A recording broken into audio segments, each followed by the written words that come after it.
Welcome to Reckless Paradise, everyone. I am your host, Marissa, and I'm here with my co-host, Dystro. Say hi. Happy Thursday, everybody. Um, wow, it's already October 12th. Jeez. Yep, and tomorrow is Friday the 13th for all those horror fans out there. It's poopy season. Mm, Spoopy season. I hope everybody is having a decent week so far. It's been a really weird week. It's been going by unusually faster than usual, in a way. Eh, yeah, I guess so. I got a little Get, guest here as well. And it's not Tigger, by the way. This is Shadow. She's Shadow. sleeping. She's here for spoopy season. Um, she's a I mean, black cat. She's a really, really sweet kitty cat. I would say, well, black cats are always synonymous with Halloween, so that fits. It's just spoopy season. Anyways, um, yeah, thank you guys for joining us tonight. We hope you enjoy the episode. So tonight's episode is actually going to be a little bit of a longer one. We decided to do this episode in one go. Usually, with big albums like this, we would tend to split it into two. But this one, we're going to just do it in one shot. It's 14 tracks. We're breaking down the album We Are Not Your Kind by Slipknot from 2019. This is actually probably right now my favorite Slipknot album. I would say so, yeah. This is actually our first Slipknot album we're doing on the show, so that's a bit of a achievement here. I think eventually we'll do them all because there's only what, six or seven? Uh, 6 or 7. Yeah, something like that. But eventually we will do them all. Uh, we're going to do this one first just because it's still fresh in my mind. I've listened to it all the way through twice. I think you've listened to it, what, maybe once or twice? I think once. Okay. Hey, it still counts. Um, so, like I said, this album is 14 tracks long. Now, if you compare it to the last long album we did, which was California by Blink 182, that was 16 tracks, and we ended up breaking it into two episodes. We're going to give this a go in one. Dicer over here wrote down all the meanings for the songs. I appreciate that. Welcome. I Oh, was God. going insanely mad a little bit because it's like my hand was starting to cramp up like halfway through. Cramp, cramp. Crap, crap. Just to clarify, there's 7 albums. Or seven. Okay, I knew it was either six or seven. Um, I only have two left to do. Like, I just need to find the time to do it. I'm actually taking a break from Slipknot right now, like listening wise. I'm trying to really, really focus in on the Van Halen stuff because we're almost done, and I want to get my songs together. And I want to get my albums all ranked, but that's gonna be next month when we do that. Um, so let's get into this. Let's break down this album. Starting with the opening track, "Insert Coin." This is a very, very weird opening track, but I kind of like it. I mean, it's Slipknot, so I mean, they're bound to be because like I remember I noticed like every opening track for all the albums like they were kind of like weird Yeah, and stuff. But I mean, it's Slipknot. What do you expect from them? yeah. I mean, this track, it's like the thing is with this album in particular, I probably should have explained this as well.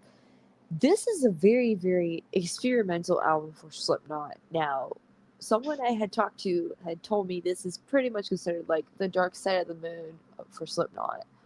Dark Side of the Moon being Pink Floyd. That's one of their most experimental albums to date. Um, so I can definitely see how you could compare this to Dark Side of the Moon in terms of experimental. Um, so I guess this track kind of showcases that in a way. It's different. It's different from what we're used to with Slipknot. I love it though. It's very intimidating. Hmm. So kind of I had to do this one on the fly a little bit because like some of these songs I did not find a meaning for, but like insert chord I didn't find one for. There was another one I could find one for, but I'm gonna do this on the fly just to Fly. on the fly. Um, so it says for song facts, it kicks off with this 1.5 minute air, like atmosphere like kind of track, and it says finding Corey Taylor, counting all the killers over sweeping waves of sound, and then it's like his voice melts into chaos. But it's like it was asked like by LimeWire, like Loudwire, who the killers were, and Taylor responded, "It's a metaphor for counting all the ways that you've been minimalized and marginalized, all the things that have been laid on you like an issue, and then the things that have been laid on you like a scapegoat, counting all the things that are slowly killing your identity." And Ew. then the closing track of this album opens with a similar lyric too. I didn't even fucking notice that. Yeah. Jeez. Well, that's interesting. Well, that's interesting. It's like when you hear like insert coin, it's like like my first immediate thought just means like arcade games. I don't know why. Yeah. Yeah, that's what I thought, but like it's like a really fucking spooky sounding track. Um I'm sitting here as I'm petting my cat. Um Yes. this is definitely like the spooky season vibe, just petting a black cat, talking about Slipknot. Your Oh friend boy. on a previous episode, we were talking about like me becoming the sack for Halloween. Oh Just the god, yeah, a vibes. couple episodes back. Jeez. Um, I'm gonna give this track an 8.5 just because I do like it. I do remember it. It's just it's not my favorite. Like it's not my go-to track, but I do like it and I will listen to it again. Right. I gave it a 7. I was Okay. I was being generous with some of them because like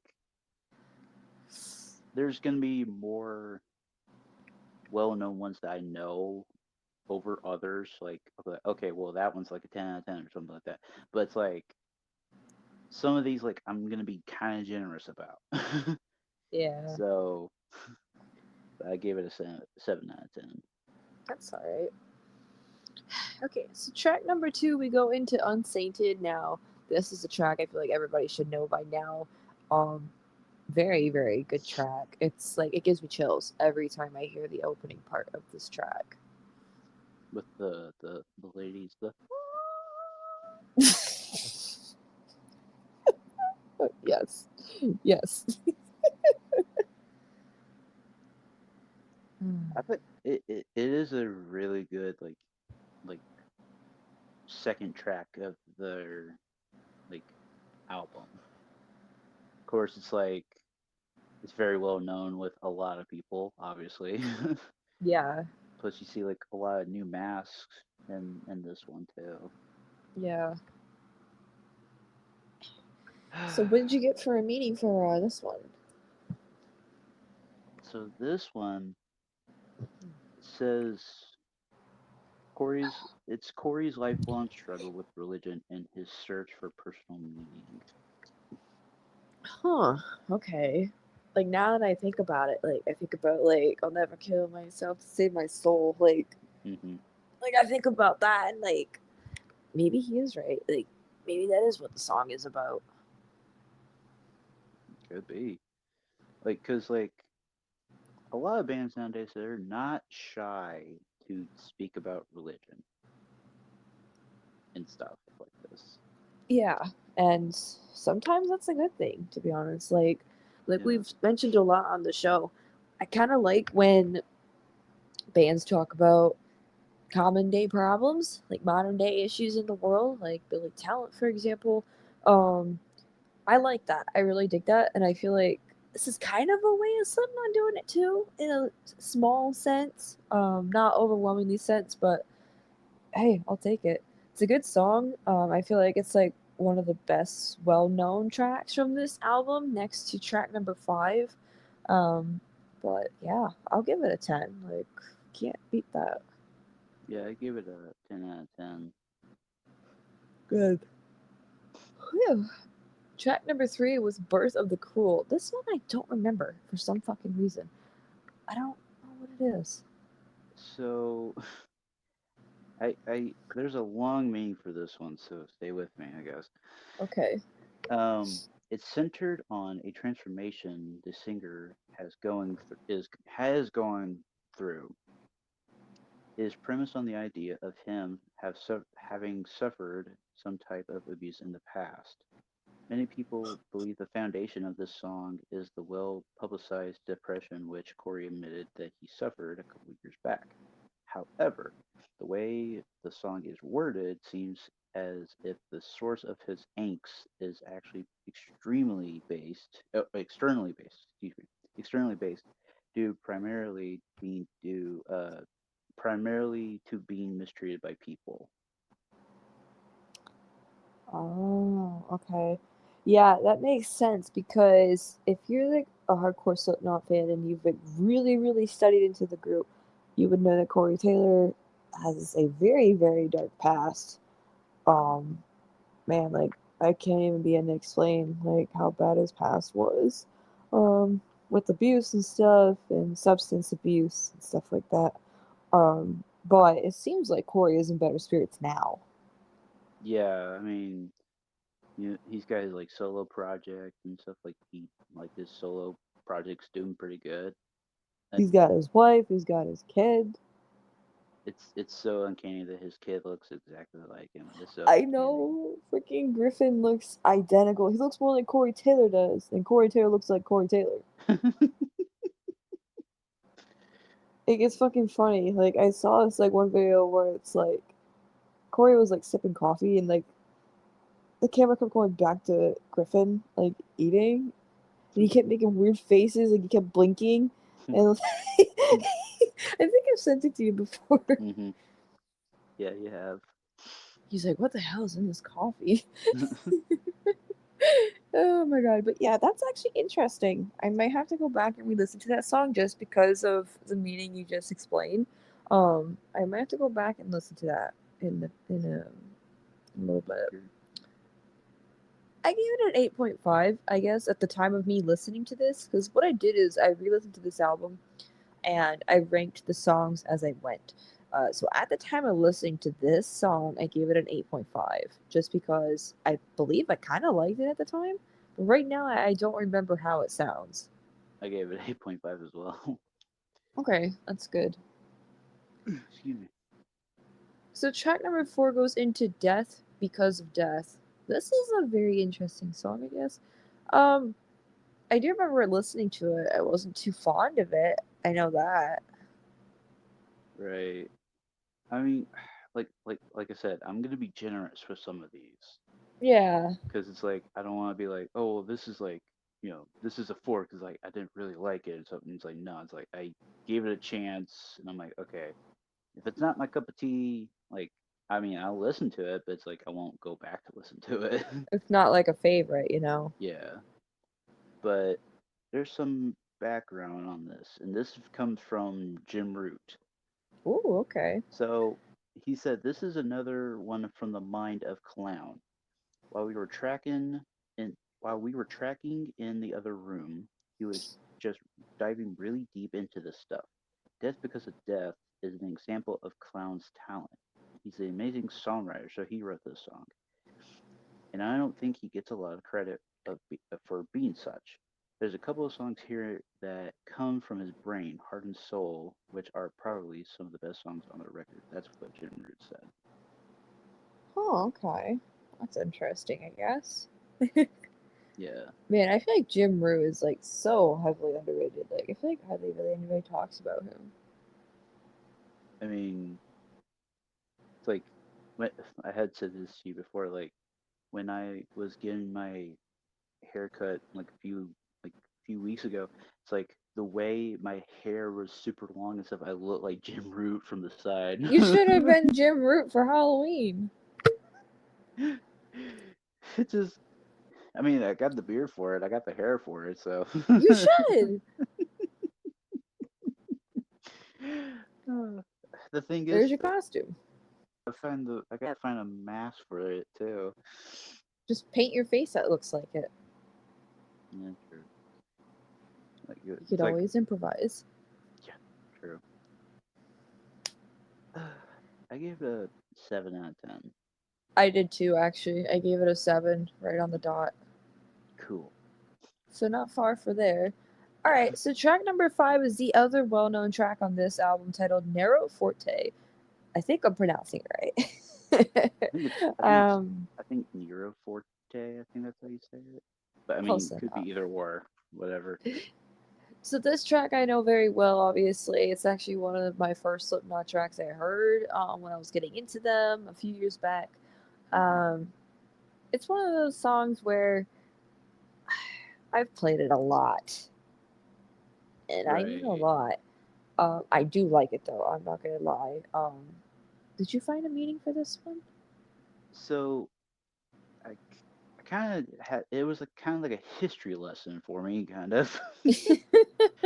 It's Italian, and it means like strong and black. So like Nero is black and Forte is strong, respectively. The Forte could also mean something in which one excels. Oh, okay.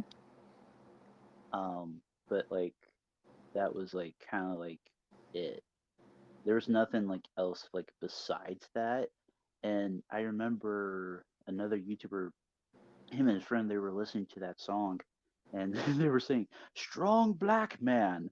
I'm like, no, that doesn't sound like it, because I was like, it doesn't sound like it would be a that kind of tune. But I was like, okay. But then when I was looking to it, I was like, okay, so they were kind of right. It. I love the chorus though. The home like yours is upside down, and I'm like, oh, okay. It's like because a lot of people can relate to that lyric. Because Yeah. a lot of like when I hear that lyric, it kind of reminds me of "Stay Together for the Kids" a little bit, because it's like Ayo, I was just thinking the same fucking thing. I was just thinking about that. I was like, that kind of reminds me of "Stay Together for the Kids." It does. Like, now that I think about it, yeah. I was thinking the same fucking thing. I'm like, okay, as soon as you mentioned how it's turned upside down, I'm like, that's like it's like stay for, together for the kids. I'm like, I Hmm. can see the resemblance there. Hmm. Um, Man, that is interesting though. Like, I didn't know it was actually Italian, that title. Hmm. The more you know.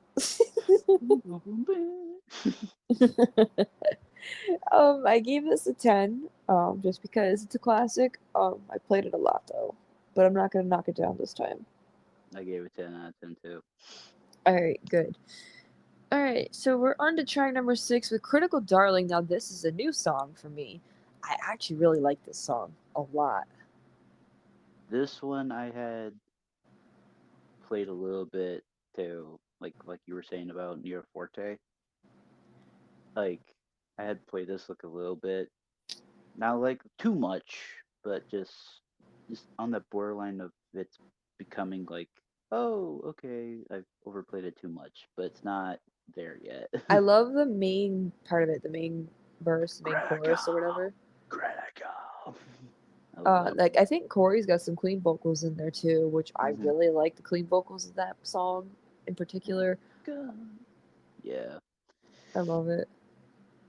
it's like I love that he could switch between clean and unclean, like very good too. Yeah, I'm surprised he hasn't fucking killed his voice yet. Remember me telling you about the like when he was drinking, like it would hurt his vocals, but then that's why he quit drinking, Okay, that's because good. that's how he quit. That's why he was like quit drinking, and It's he either you quit. drink and you kill your career, or you stop drinking and you flourish. It's like I think he mixed cigs and drinking, and that's what hurt his vocals a lot. And then once he quit that, he was like, "Oh, okay, I feel a lot better now." And he's like, "And I did." And he's like, and he's like, "I was to rehab and all that stuff," and I'm like, "Hey, that's good. We want you still here, Corey." Yes, we do. All Um, right. Did you find a meeting? yes, I did.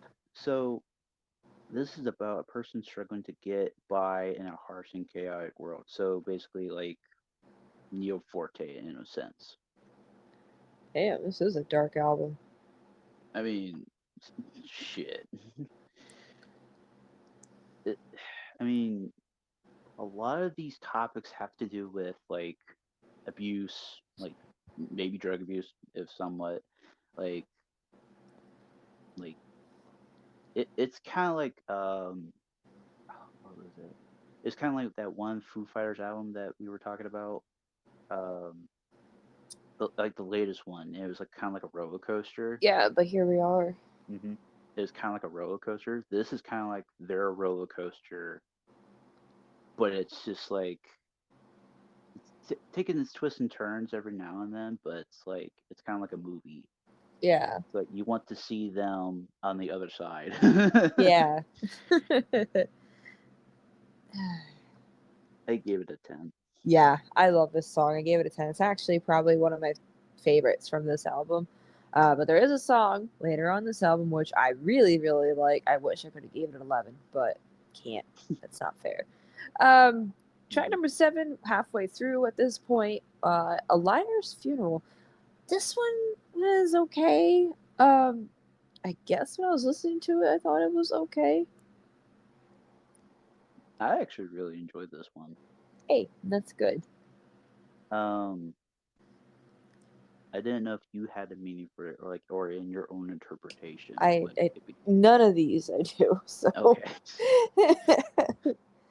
so this one's gonna be a long one again, so bear with me. I'm gonna get comfy here. Get your popcorn.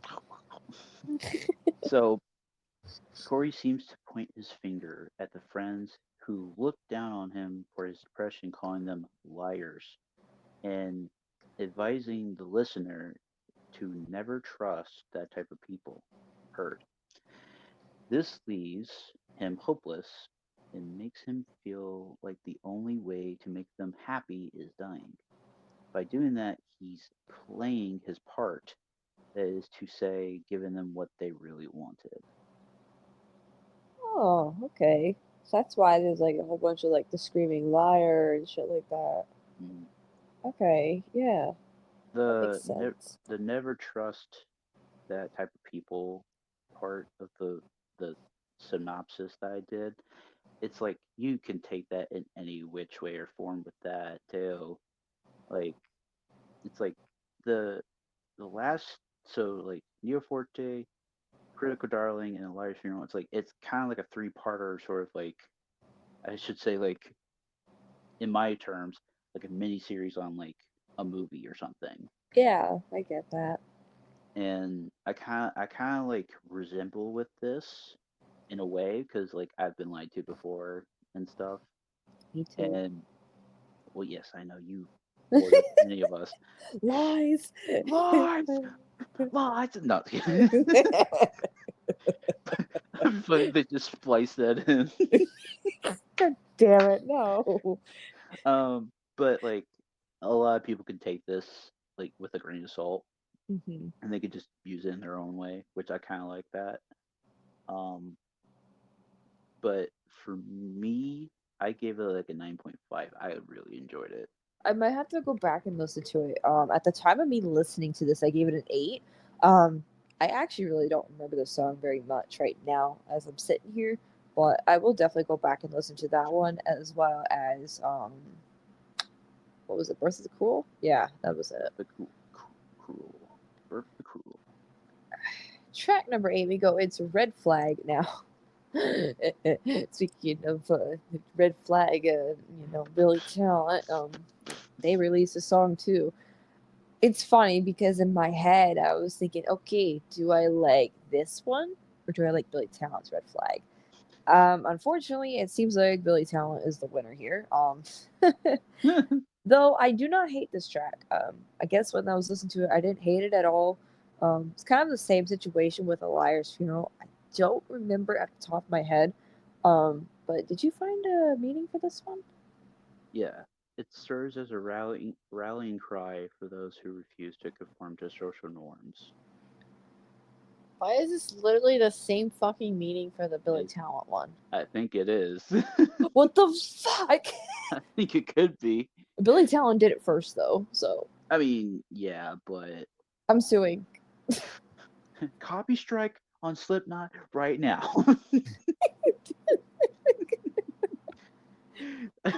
I'm kidding, Coreyton. I'm kidding. I'm No, yeah, kidding. we're kidding, we're kidding. But it's actually kind of funny because like when I was listening to this song, I was like, is it gonna be like kind of like a red flag from Billy Talent? I'm gonna have to go back and listen to some of these tracks. It's like I really seriously do not remember from the top of my head. um, it it wasn't bad. I thought it was good. I gave it an 8.5 for me. I guess at the time of listening to this, I gave it an 8. Um, and that's fine, honestly. Mhm. Okay, so track number 9, I kind of like. It's kind of like an interlude. Mhm. It's an instrumental. It's literally fucking elevator music. I was looking at so it's titled "What's Next," and when I was listening to it the first time, I was like typing to Ken's, our good friend Ken's, who's literally one of the biggest fucking Slipknot fans I know. By the way, he's the reason why I'm into Slipknot today. Thank you very much. I was typing to him in my server. I'm like, what the fuck is this elevator music? And he's like, I told you, laughing my fucking ass off. And I'm like, God damn it, there's fucking elevator music in this album. And I guess that's why he originally wasn't crazy about this album because there was a lot of like weird stuff, like elevator music. I mean, And like you said, I kind of vibe to it. I mean, it's like you said at the top of the thing. You were like, you said it's experimental. So, Yeah. I mean, every band's down bound to do that every once in a while. So, And sometimes it works and sometimes it doesn't, and oh, that's fine. It's all about that's the whole part of the being a musician kind of thing. yeah. So, going back to Jim Root for this one. Okay. Cool. So, there is a Slipknot wiki fandom thing on online. So this is some of these songs like the um oh god, what was it? The like one of the ones that I couldn't find like meanings for, like insert coin and all that stuff. That's where I had to go find it. um so Jim Root has said, I don't know how I describe this. Another one of the segues that was a form that was from the mind of clown, obviously. And actually was some of some of these arrangements had working titles when which then changed. We've been working on them for so long that unless I hear it, I don't really know which is which.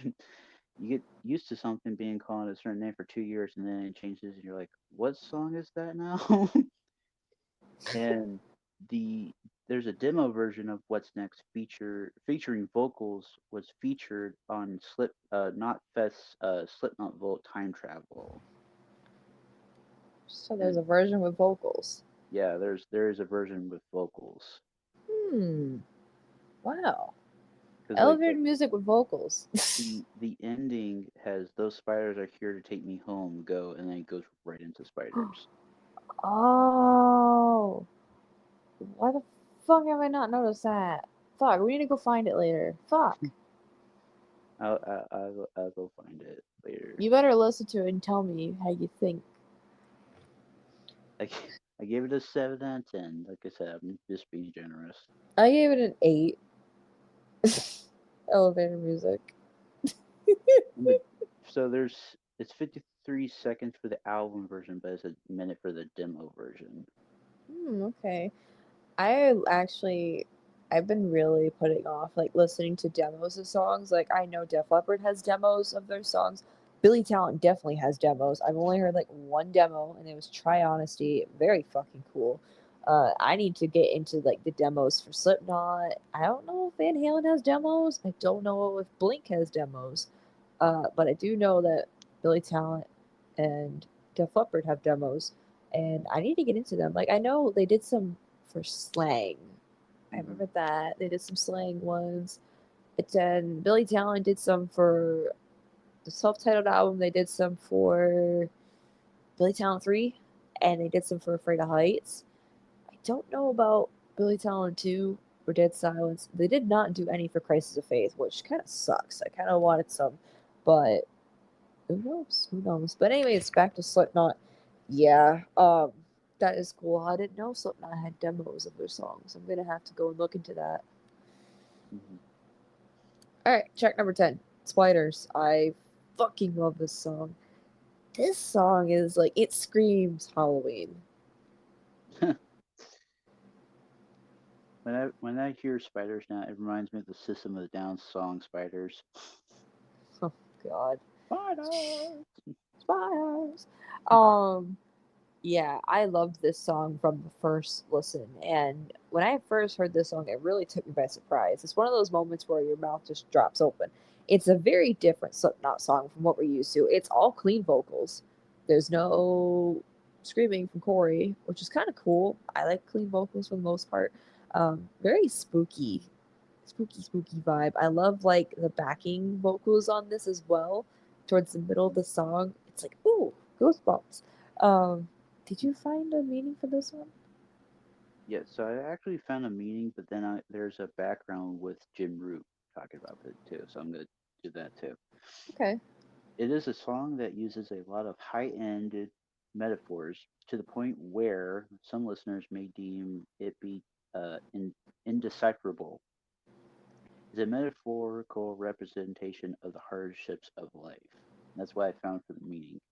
But this is what Jim Root had said. I love Spiders. It shows a bit more of what the band is capable of, in the sense that we've always done moody songs or heavy soundscapes. Even back to the demo, there's a song called Do Nothing slash Bitch Slap, which is almost funk. What? That sounds like Slipknot. Oh my god. Do Nothing slash Bitch Slap, Bitch slap. which is almost funk. There's a fine line of this evolution. You don't want to lose sight of what you are.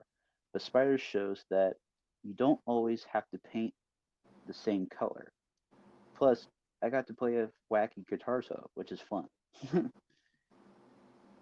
that's what Jim Root has said on this song. Golf clap. Golf clap. It's actually kind of funny that Jim Root, like of all people, is like talking about all this stuff. Yeah, like I was thinking the same thing. I'm like, that's kind of funny how he's talking about all this. Um, so what that bitch slap, is that another demo? um, I'm guessing so. We need to look into this. Like we need to do our investigating. Oh, it's a 1997 demo. Oh wow. So It's this from was like this. original Slipknot days. It's from their, I guess, EP. It's a EP, I guess. Yep. It's called Mate, Feed, Kill, Repeat.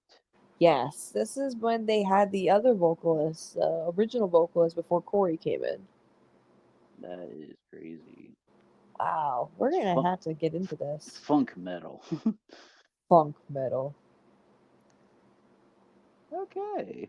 Okay, I gave it a 9 out of 10, but it's just because I haven't heard it I I'm haven't about to heard it a fucking lot. bitch slap you. I'm giving this shit a 10. Well, go for it then. I don't This care. is literally my favorite Slipknot song right now of all time. It is like I say this all the time. I love the sleepers. I love the underdogs of the albums. I love this track. Everything about it is so good.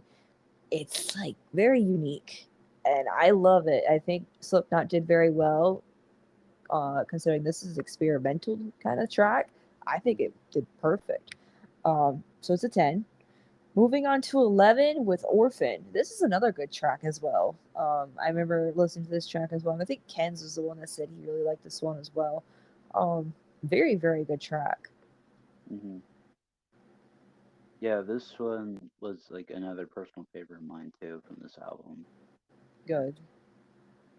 Um, I do have song meaning and I have Jim Root stuff too.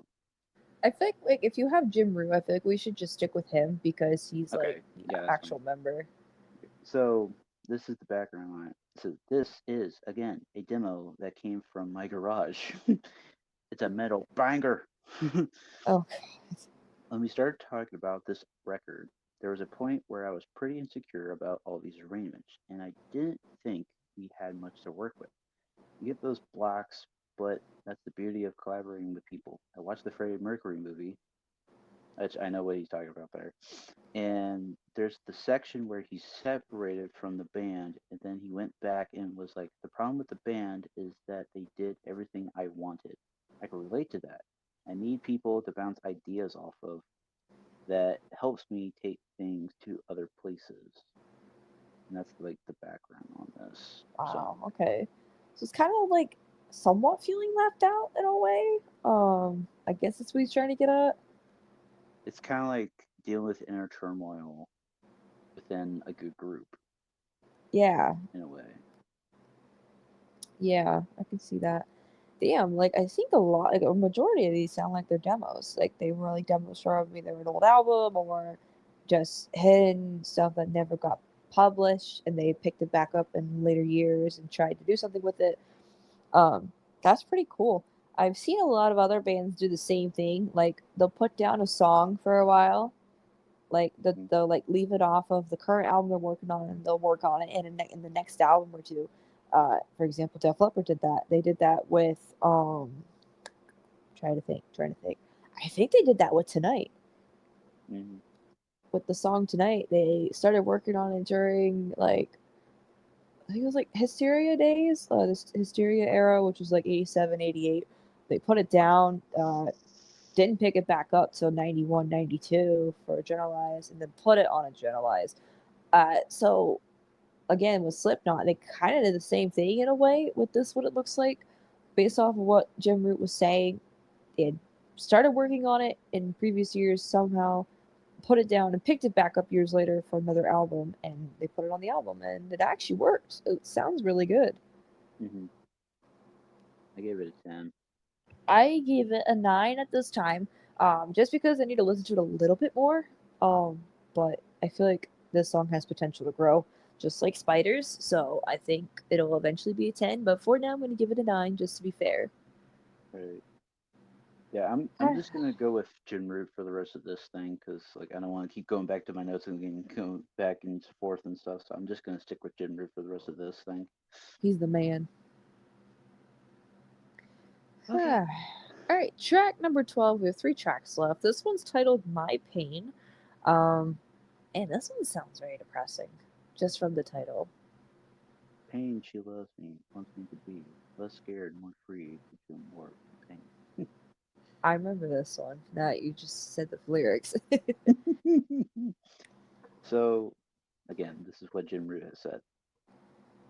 Years ago, when we were working on All Hope Is Gone, there was another record that Clown and I were working up in the farmhouse away from the studio. My pain was something that was born at the time, and it was always something that Clown was working on. It's like that one painting that you keep going back to. I don't think he wanted to use it for whatever it is we were going to end up calling that other music. And for all I know, we may never end up releasing it. But this was one of those things that he wanted to revisit and see where it could go. Corey pulled out all the stops and made it something special. Wow. So this was from like '08. Like they started working on this outside of the group. Yeah. I like this. Like I said, they're starting something, putting it down for a little while, and then going back to it years later. Like that's cool. Like I really, really dig that. That is actually really cool. I might have to go back and listen to this one as well.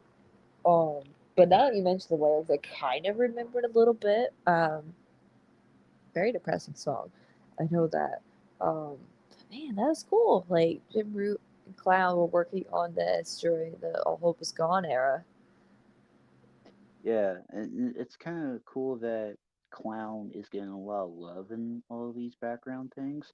Because, like, I remember, like one of the songs, like, we were just talking about, like, Clown had written, like, the whole thing, kind of.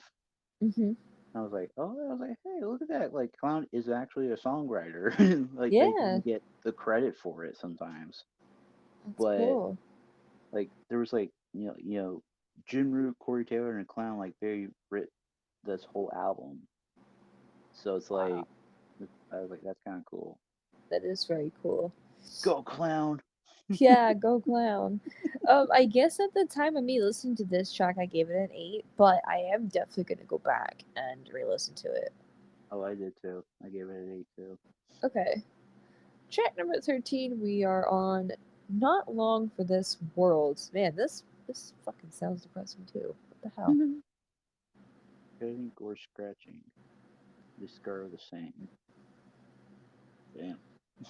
Damn. Damn.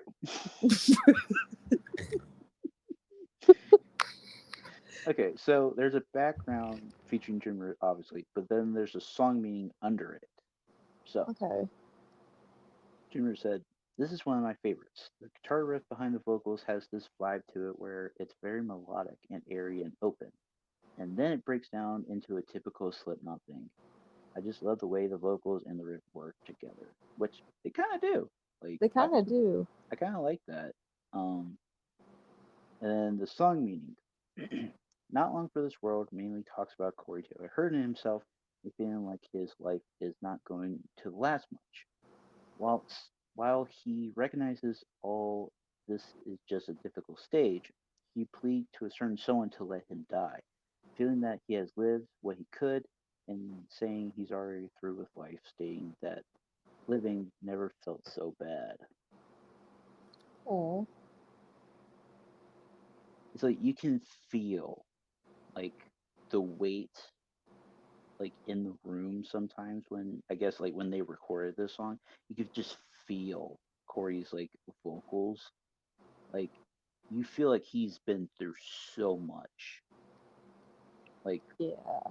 like with like in the gray chapter and stuff, like when you get to it, you can feel the hurt in Corey's vocals when he sings. Yeah, and you gotta remember at that time for the Gray chapter, of course, that album was dedicated to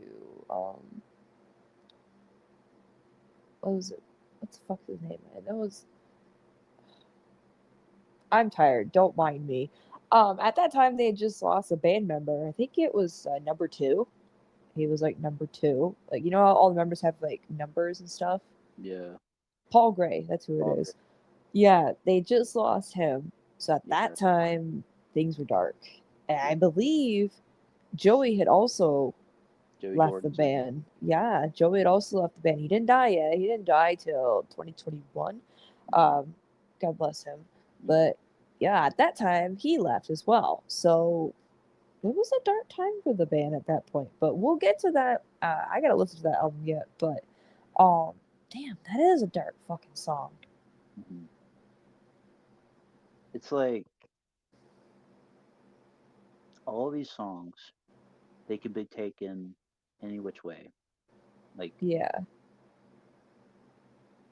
I'm kind of glad that they did this album in a sense, because like it was at that certain point in their lives.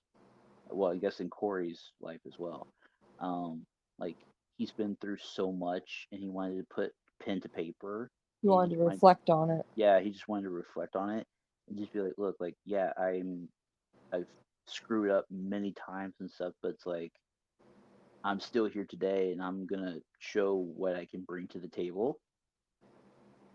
And and plus all the band members are there for him too. Oh So yeah. it's like they're all one big happy family. Yeah. So um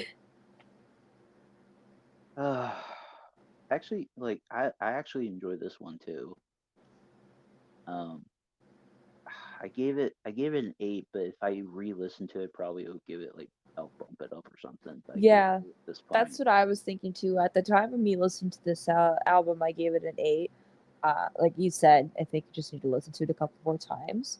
Hmm. But now we're on the closing track with track 14, Solway First. I believe that's how it's pronounced. This is a very solid closing track. I'm not gonna lie about that. It definitely makes up for the opening track here. So, um, unfortunately, I don't remember it very much, but I do remember liking it when I was listening to it the second time. Hmm. Um, did you find a meaning for this one? So yes, but I'm gonna do the background first too. But remember that lyric today up on this hill, I'm counting all the killers. Yep. Talk about insert coin. Yeah. So, Jim Root, love that man. He says, I love this song because it has all these different elements. It's got the ambient, airy guitars, and it's got moody drums. But it also has a thrash metal riff, which I kind of dig that. I feel really lucky because I am able to bring these other influences that are though or through that are not really metal at all. It's important to me to write things that are obscure enough that you would never hear you never heard anything like it before, but which have a familiarity to them. If I compose something and then I hear people whistling it an hour later, that's a step in that direction. But that's true. I like that. I kind of like that quote. Yeah. So, song meaning. Solway Firth is a section of sea that forms part of the border between Scotland and England, but may also be alluding to the Solway First spaceman, which is a image of a little girl and a spaceman standing in the background. The photographer swears that the spaceman wasn't there before, but according to a UFO book author David Clark in 2014, the spaceman is most likely Templeton's wife Annie, who was present at the time and was seen in another photograph taken that day. Hmm. Okay. That's interesting. Where's Tom? We need him. UFO. Yeah, aliens are real. Aliens are real, brother. um, like Jim Root said, I like this song too. I love everything about it. It's just I need to listen to it more for it to really to grow on me. Mhm. I'm gonna give it a solid 8. I'm not hating it at all. Like I think Right. it's a very solid closer. I give it a 9. Hey, that's good. Yeah, So that is the track by track breakdown of We're Not Your Kind. However, now we need to rate this album as a whole on a scale from 0 to 100. I already did my tallying up. I'm assuming, do you yep, have to I do did. yours? Oh, you did Nope, I did yours. mine. I did mine already. Okay. Um, I guess I'm gonna go first if that's okay. Go ahead. So I gave this an 86.4. It's not a bad album whatsoever. It's very solid considering the time period that this was made. This was made in 2019. At this point, Joey was not in the band, and also at this point, we would have already lost Paul Gray. Um, Rest in peace to both of those souls, by the way. Considering this is a very experimental album, it's very good. I think it works out for the most point, like for the most part. There's maybe Mhm. one or two tracks that are kind of on the weaker side, but overall, I'm not mad at this album whatsoever. I really enjoyed this album. It's actually the only Slipknot album where I've listened to it More twice, than once. besides the recent album, but that was because I had to do it for album exchange. Yeah. Um, I really enjoyed it. Like, I mean, insert coin. I'm not gonna knock it down or anything. Like the instrumental or like the shorter kind of tracks and stuff, I gave it just like a baseline sort of ones. So I'm like, okay, just knock those out of the park. But then like when I got to like Unsainted, Critical Darling, Neo Forte, and Orphan and stuff like that, those four I had listened to multiple times by myself outside of the album, and like I gave those like solid 10 out of 10 automatically. So I kind of had that covered. But then I was like, okay, I gotta listen to the rest of the album because it was like I don't want to like go in like I went in blind, obviously, but I didn't want to like I just turned my brain off, just listened to it, track by track by track. And I was just like, okay, and I just wrote down like whatever number I thought of that time. But then I think maybe when I listen to it again, maybe it'll bump up or something. But for now, I have my number, and I had the exact same kind of number. I had 86.7. Okay, so we're pretty much in the same ballpark for this. Yeah, And that's a which good is thing. which is kind of a rarity for some of these. Yeah, and honestly, this is a very solid album, like you said. So I'm not surprised. We're kind of in the same ballpark for this. Um, I wasn't expecting anything less but that. So that wraps up the breakdown of "We Are Not Your Kind" by Slipknot. I hope you enjoyed. What's your favorite track from this album? Let us know on social media or even in the comments. So we're very short on time. We have been going for 50 minutes. We haven't had a long episode like this in a very long time. Uh, so I do apologize for the length. So I'm going to try to wrap this up quickly. Now, our next episode, this is going to be very interesting. We are doing another random ranking episode, but we're going back to ACDC for this one with a twist. So I have here our 10 songs for the episode. I'm going to go ahead and name them off in the order they came up on the randomizer list. We have Send for the Man, Whole Lot of Rosie, Given the Dog a Bone, which I'm very, very excited that this made the list, Wheels, Two's Up, Sink the Pink, Shake Your Foundations, Hard as a Rock, Down Payment Blues, and The Jack. These are very, very strong contenders, but there is a twist. This is spoopy season. I wasn't just gonna do this normally. No, we're doing the trick or treat special. Now, off camera, off screen, I had Daisho choose trick or treat. He chose trick. So the trick is, um, at the start of the episode, I'm gonna throw a curveball when we start the episode. There's gonna be an 11th song that's going to come into play. So we're going to be ranking 11 songs instead of 10. However, only I know what the song is right now. Daisho doesn't. So he can't rank it right now. If he were to go do his notes, he can't rank it. So he just has to do the 10 songs right now for notes. But when we start the episode, it's going to be the 11th song revealed that has to be thrown into your ranking. It may screw up your ranking, it may not. But spoiler alert, this song is very good. So I'll make room for it. you'll make room for it. But we'll have to wait and see. That'll be this Sunday. Uh, we are also doing a random ranking episode as well, same exact way, but with Def Leppard. We're doing that next week. Daisho has the song for that one, and I don't even know what he picked, but we'll get to that at a later date. So just tune in this Sunday for the random ranking episode of ACDC, the Trick or Treat special. And Daisho has our song of the night. So what is it?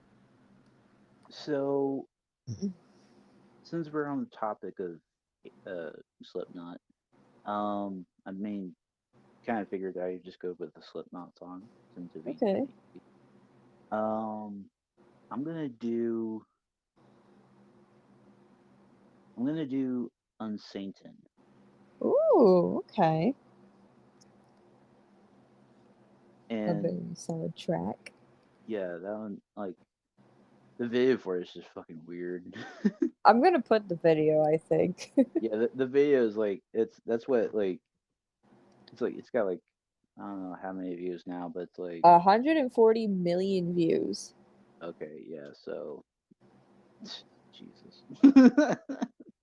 Damn. So that is gonna be our song for the night, Unsainted by Slipknot, which is track number 2 on this album. Be sure to go ahead and take a listen, watch the music video. I'll put the link to the music video at the top right hand corner at the end of the episode. It'll pop up. Go ahead and take a listen. If you guys stuck around to the end, we greatly appreciate your support. Be sure to go on ahead and follow us on social media by clicking on the link in the description below, which should take you to Linktree. We have Instagram, TikTok, Reddit, and Twitter. So be sure to go follow us there to keep up to date with the show, as well as that YouTube community tab on our channel. You just go to the channel and click on that community tab, and a lot of updates will show up there as well. Um, Also, Dystro's gaming YouTube channel is there as well. He posts weekly gaming content. We've done some 2K23 this week, and we've had some funny shit happen. Mhm, mhm, mhm. So, what are you at right now for subs? I'm at 993 right now. Wow, I'm not even joking. wow. So, we're trying to get him to 1,000 by the end of this year, which we still have about 2 months left. So, um, it's definitely possible. I can see it happening. So be sure to go ahead and subscribe to him and show him some love. Once again, take a listen to tonight's song of the night, which is Unsainted by Slipknot. And wow, I really didn't know you were that close to 1,000. I'm like still in shock. Hmm. Yeah, I woke up this morning. I was like, I wonder where I was at. I'm at 969. I'm like, nice. But then later on, I happened to look and I was like, I'm at 989. Now you're at 993. Yeah. You're 7 away. So yeah, definitely go subscribe to him. Um, that's it. Thanks for listening, guys. We'll catch you guys this Sunday. Peace. Peace.